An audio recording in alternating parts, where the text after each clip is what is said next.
Mukhang di naman problema sa solid funds na SB19 ang sunod-sunod na gastos nila para suportahan ang kanilang mga idolo.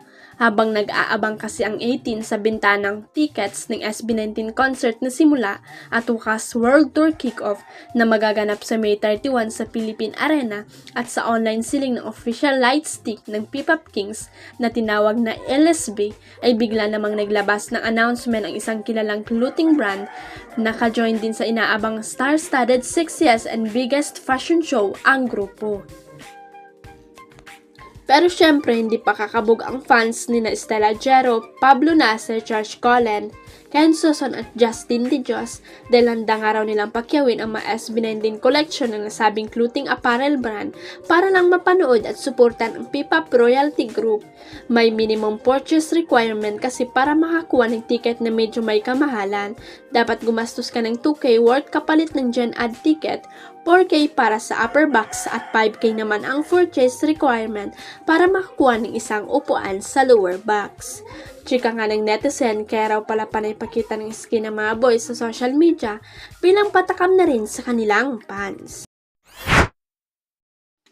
Hindi nagustuhan ng ilang netizen ang naging bonggang sorpresa ng basketball player na si Kai Soto sa kanyang girlfriend at kapuso sparkle artist na si Riri Madrid. Noong Valentine's Day ay hindi nagpauli si Kai sa pagparamdam ng kanyang pagmamahal para sa dalaga at sinorpresa ito ng bouquet of flowers at balloons. Agad namang ibinagi ni Riri ang mga larawan niya kasama ang surprise ng basketballista sa kanyang Instagram post. Ginulat mo na naman ang mundo ko at KZ Soto sa ad ni Riri. Agad naman itong pinuna ng ilan sa mga kapatid mula sa Iglesia ni Cristo o INC dahil sa pagdiriwang niya ng Valentine's Day. Wala hindi yan sumusunod sa aral ng Diyos 6 saan ng isang netizen sa post ni Riri. Tanong naman ng isa, may Valentine's kayo kapatid? Mas ginulat mo kami sis, hirit pa ng isa kay Riri. Chika pa ng isa, nakakalungkot lang madaming kapatid ang umiidolo sa inyo tapos nagkikitaan kayo ng ganyang paglabag.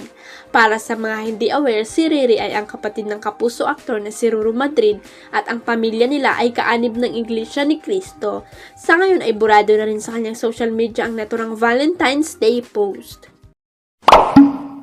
Huwag kalimutang i-click ang subscribe button at i-ring ang notification bell para sa latest at legit chika updates.